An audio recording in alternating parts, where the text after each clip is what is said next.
Hit go live. Let's see. Here we go. Setting it up.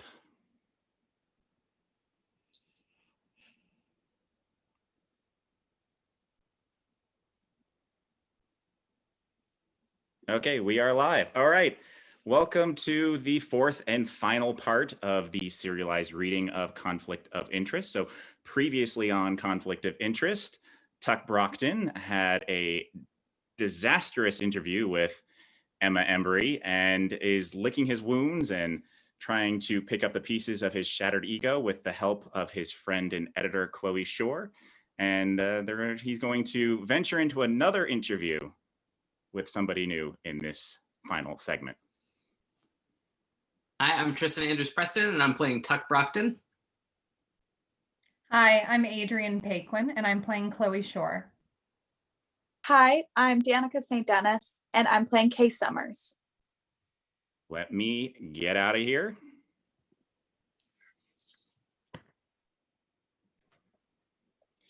Scene 6, Tuck's office at HIP. Tuck is sitting slumped in his office chair. Chloe knocks on the open door and comes in.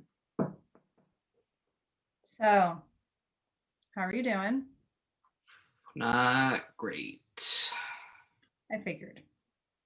I was on the phone with Emma's representation for an hour. She pulled the interview.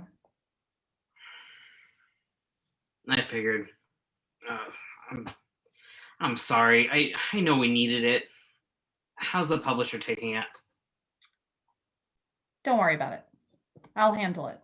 Chuck is all bluster. Do I even want to know what happened? Well, let's just say it ended with a fuck you, but she did wish me a nice day. Oh, wasn't that kind of her? She told me I was just some guy she used to hang out with. Ouch. Didn't you used to be close? I thought we were, but when I really look back on it, I realized I didn't truly know her. Not really. She was a cipher. She liked whatever the people around her liked. She was able to fit in anywhere. It's probably why she's such a good actor. So, no big loss then, right? I guess. Here's the thing. There were a couple moments when there were cracks in the facade. I had the opportunity to get to know her as a person. Not as the Emma I used to know, not as Emma the movie star, the real Emma. But instead of zooming in, I zoomed out and talked about things in broad, generalized terms. She said something that I can't shake. Chloe, do you think I'm arrogant? Do I just like to hear myself talk?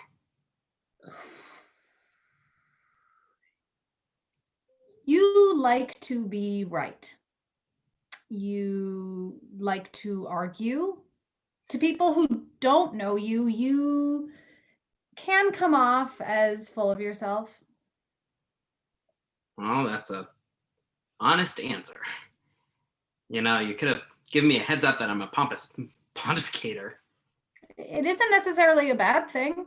It's your best and worst quality. It's what makes you a great interviewer because you challenge people. I didn't mention it because I didn't want to make you self-conscious. Well, what if that behavior has been holding me back? I used to actually listen. Maybe that's what I was feeling the other day. I so needed to be right with Emma. She had every right to be pissed at me, but I got all self-righteous. In a matter of minutes, we went from a thoughtful conversation to being back in high school. Heck, even hiding my identity in the first place seems juvenile. I should have had the maturity to face her from the beginning. Do you really think it would have made a difference? She claimed it would have and said we both could have been professionals and ignored the past. Really would have been possible? I don't know. Maybe.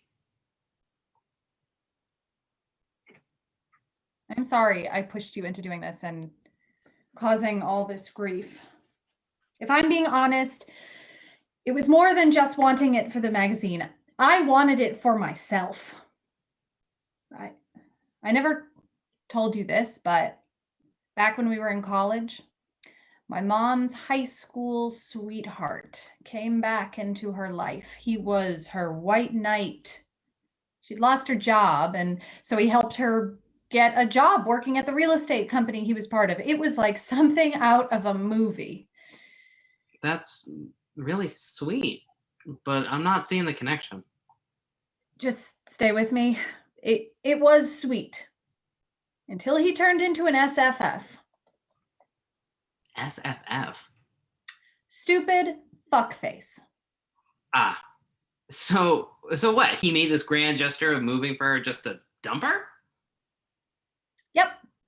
Gave some bullshit reason that working with her, he saw her true colors, called her sloppy and disorganized. I've met Denise. Sloppy and disorganized are the last words I would use to describe her. Right?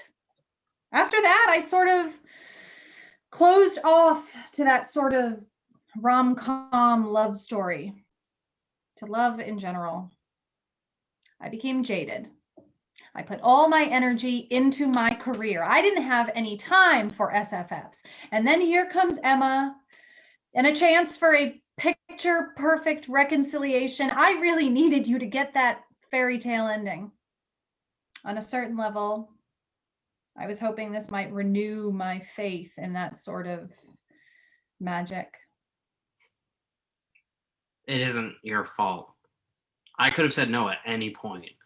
I have to take responsibility for my actions. I went along with it because I wanted some perfect movie moment too. Not that she was a lost love, but to get the sort of closure that only exists in movies. You could have said no, but as your editor and especially as your friend, I shouldn't have let you go through with it. I failed you on both accounts. Well, if you failed me, I failed you too. The other day, you had a shitty day and you went out of your way to bring me Taco Bell. Hey, that's what friends do. No, that's a cry for help. You were one Ben & Jerry's pint short of a Hallmark movie. You needed a friend at that moment. Tuck, it's okay. Oh, it isn't. Because it was clearly more than just the other day. I lean on you far too much. You've always been the one who picks me up when I'm down. It's why you're a great editor. I used to do that for you too. I'm sorry. I should have noticed that you haven't been happy. Tuck, I'm not depressed. I love my job. I worked hard to get this high up in the food chain, and I work hard to stay at the top, but this has always been my dream.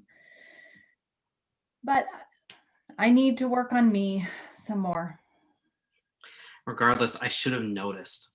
I should have taken you out for ice cream or something. We both spend way too much time in this office. I appreciate that. I guess we both could have done better by each other.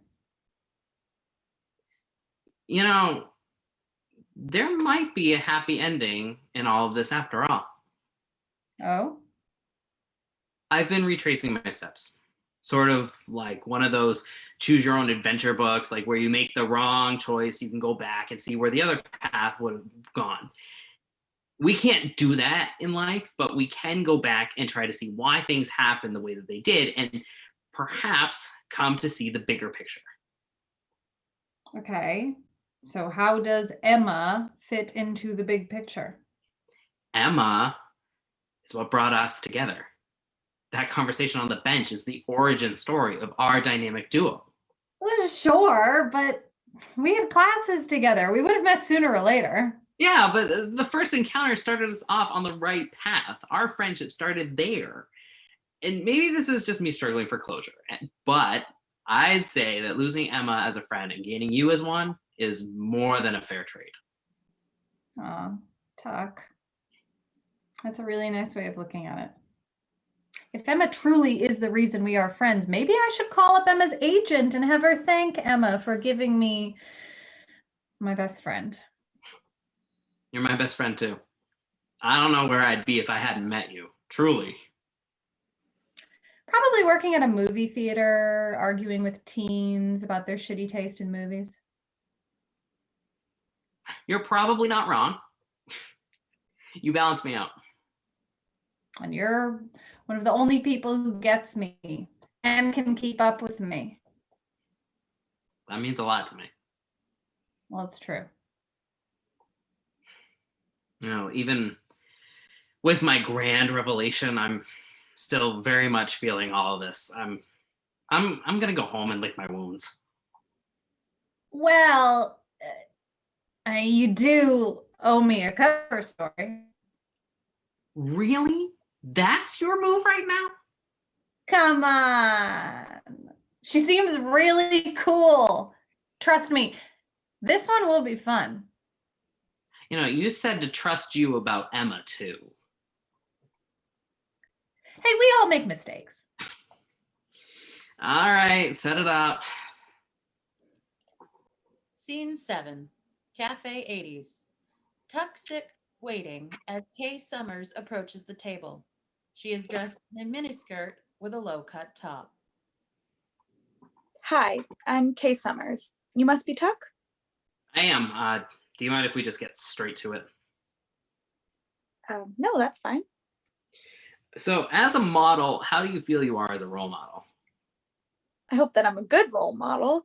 I'm striving to represent what a successful woman can be and encourage others to follow their dreams. Do you feel your body represents a realistic goal for young girls? I know that not every girl looks like me. I used to be a flat-chested pole until I was in junior in high school. And then I got curvy. I went from the shy girl no one noticed to the girl guys drooled over. I feel bad if photos of me make girls hate themselves. I certainly don't think all girls need to look like me, but taking those pictures makes me feel empowered. Do you have any control over how you're photographed? Not really. Not yet. When you're starting out, you don't really have much say. I mean, I'm finding success, but I'm still pretty new at this. I don't want to be seen as a troublemaker. Do you fear that you're telling girls that the only way to succeed is to use their bodies? I know I'm lucky because of the way I look. I get to do things others can't, and that doors were open for me. I'm inside that door now, so I'm hoping to make a difference from the inside. But I'm scared to take a chance. What do you have to be scared of? People take one look at me and assume I'm just some bimbo. I'm not dumb, but I have to work twice as hard to prove it. Well, maybe if you dress the part more. Excuse you? You do realize the message girls receive on a daily basis is that the only way to be accepted is to be skinny and sexy, right? It's everywhere we look. Well, I'm reclaiming that message. I dress like this for me, not for anyone else. Dressing this way makes me feel confident. Dressing like this is my choice. It's my power. I can be sexy and smart. It isn't one or the other. If you have a problem with that, we can call this off right now. You're right. I was rude. You have every right to be proud of your body without the judgment of others. I apologize. That's not who I am. That's not who I want to be. Can we start over? You deserve better than that.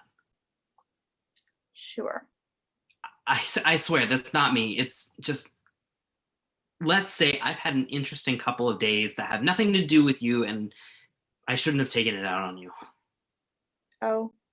Long story, but this isn't about me. It is about you. So, tell me, how are you making a difference from the inside? How are you reclaiming the message? I'm in the process of developing a fashion line. I wanted to find a way to express myself. Actually studied graphic design in college. I want women to have clothes that make them feel sexy and confident on their own terms, no matter what shape they are. That's admirable. So how's it coming along? Well, I know it's on Vogue right now, but I keep going back to the 80s and 90s. I'm trying to find a way to make punk and grunge meet high fashion, but ideally not charge a 13-year-old girl $100 for a pair of ripped jeans. Thank you. Finally, someone in the fashion industry gets it. Well, All right, here's something I've always wanted to know. How often do models fall off of runways? Chloe walks by. She smiles when she sees Tuck and Kay laughing and realizes Tuck is back doing what he does best. Tuck catches her glaze and smiles back and mouths, "Thank you." Chloe walks off, still smiling.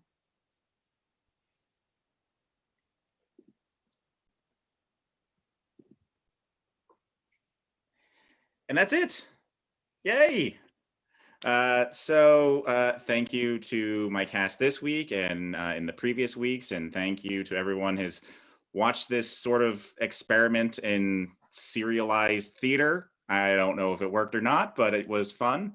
And I'm going to edit all the parts together and release it as its whole. So we'll see how that looks. So again, thank